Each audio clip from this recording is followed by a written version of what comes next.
भारत में हजारों सालों से चली आ रही मान्यताएं और परंपराएं हमारे जीवन का अहम हिस्सा हैं। लेकिन क्या आपने कभी सोचा है कि इनमें से कितनी बातें वैज्ञानिक रूप से सही हैं और कितनी सिर्फ विश्वास पर टिकी हुई हैं?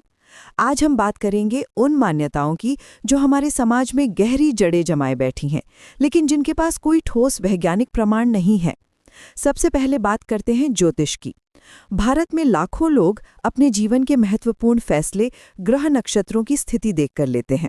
शादी विवाह से लेकर नया काम शुरू करने तक हर चीज के लिए मुहूर्त देखा जाता है। लेकिन आधुनिक खगोल विज्ञान के अनुसार दूर के ग्रहों का हमारे व्यक्तित्व या भविष्य पर कोई प्रभाव नहीं पड़ता। फिर भी ये मान्यता इतनी मजबूत है कि आज भी करोड़ों लोग इसे मानते हैं। वास्तुशास्त्र भी एक ऐसी ही मान्यता है। घर की दिशा, दरवाजे की स्थिति, रसोई का प्लेसमेंट, इन सब चीज़ों का हमारी खुशहाली पर असर माना जाता है। हालांकि कुछ वास्तु के नियम प्रैक्टिकल हो सकते हैं, जैसे कि हवा और रोशनी का सही इस्तेमाल, लेकिन ज़्यादातर नियमों का कोई वैज्ञानिक आधार नहीं है। फिर भी लोग घर खरीदते समय वास्तु को बहुत महत्व देते हैं। हस्तरेखा विज्ञान भी हमारे समाज में बहुत पॉपुलर है। हथेली की लकीरों को देखकर भविष्य बताने का दावा किया जाता है। लेकिन मेडिकल साइंस के अनुसार हथेली की लकीरें सिर्फ जेनेटिक फैक्टर्स और फिजिकल डेवलपमेंट के कारण बनती हैं। इनका भविष्य से कोई कनेक्शन नहीं है।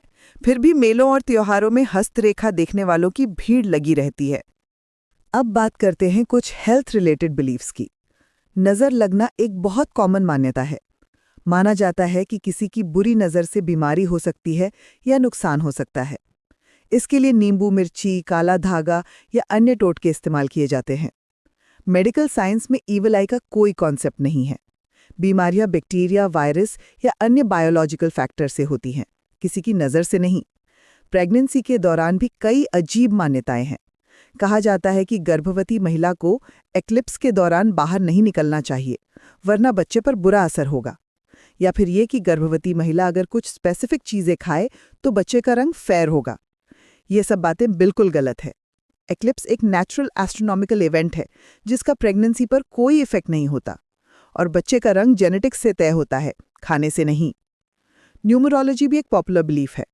अपने नाम के लेटर्स का न्यूमेरिकल वैल्यू निकालकर लकी नंबर्स फाइंड करना, मोबाइल नंबर्स या कार नंबर्स चूज करना, ये सब चीज़ें बहुत कॉमन हैं। लेकिन मैथमेटिक्स में नंबर्स का पर्सनालिटी या लक से कोई रिलेशन नहीं है। नंबर्स सिर्फ काउंटिंग और कैलकुलेशन के लिए हैं। जेमस्टोन्स और क्रिस्टल्स की भी अपनी दुनिया है। माना जाता है कि अलग अलग पत्थर पहनने से अलग अलग फायदे होते हैं। नीलम से शनि की शांति, मूंगा से मंगल का आशीर्वाद, हीरा से शुक्र की कृपा। लेकिन जियोलॉजी के अनुसार ये सिर्फ मिनरल्स हैं जिनमें कोई मैजिकल प्रॉपर्टीज नहीं हैं। हाँ, कुछ स्टोन्स में थेरेप्यूटिक इफेक्ट्स हो सकते हैं, लेकिन वो भी लिमिटेड हैं। कलर थेरेपी भी एक इंटरेस्टिंग टॉपिक है। कहा जाता है कि अलग अलग रंग पहनने से मूड और एनर्जी लेवल्स पर असर होता है, जबकि साइकोलॉजी में कलर का मूड पर कुछ हद तक इफेक्ट माना जाता है। लेकिन ये उतना ड्रामेटिक नहीं है जितना क्लेम किया जाता है, और ये भी पर्सनल प्रेफरेंस और कल्चरल कंडीशनिंग पर डिपेंड करता है।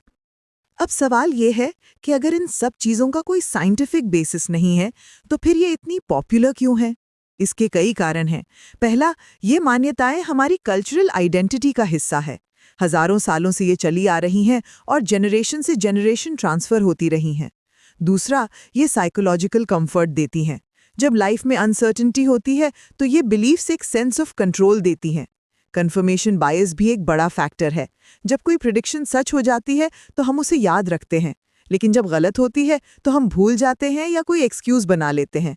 इससे लगता है कि ये मेथड्स काम करते हैं। प्लेसिबो इफेक्ट भी काम करता है। अगर हमें लगता है कि कोई चीज़ हमारे लिए अच्छी है तो वाकई हमें बेहतर फील हो सकता है। सोशल प्रेशर भी एक इम्पॉर्टेंट फैक्टर है। जब पूरा फैमिली या कम्युनिटी कुछ मानता है तो उसके खिलाफ जाना मुश्किल होता है, और कई बार ये बिलीव्स हार्मलेस होती हैं तो लोग सोचते हैं कि मानने में क्या नुकसान है।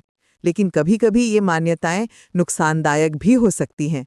मेडिकल ट्रीटमेंट डिले करना, इंपॉर्टेंट डिसीजंस पोस्टपोन करना या फाइनेंशियल लॉस होना, ये सब प्रॉब्लम्स हो सकती हैं। इसलिए इम्पॉर्टेंट है कि हम क्रिटिकल थिंकिंग डेवलप करें। इसका मतलब ये नहीं है कि हमें अपनी सारी ट्रेडिशंस छोड़ देनी चाहिए। कल्चर और साइंस दोनों का अपना प्लेस है, लेकिन जब कोई बिलीफ हमारे हेल्थ, रिलेशनशिप्स या फाइनेंशियल वेलबींग को अफेक्ट करे तो हमें साइंटिफिक अप्रोच अपनाना चाहिए। हम अपनी कल्चरल वैल्यूज़ को रिस्पेक्ट कर सकते हैं, लेकिन साथ ही रैशनल थिंकिंग भी मेंटेन कर सकते हैं। आखिर में ये समझना ज़रूरी है कि बिलीफ और साइंस दो अलग चीज़ें हैं।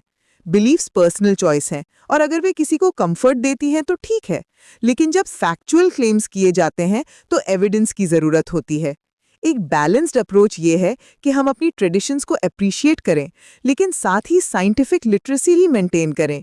तभी हम एक प्रोग्रेसिव सोसाइटी बना सकते हैं जो अपने हेरिटेज को भी संभालती है और मॉडर्न नॉलेज को भी अपनाती है।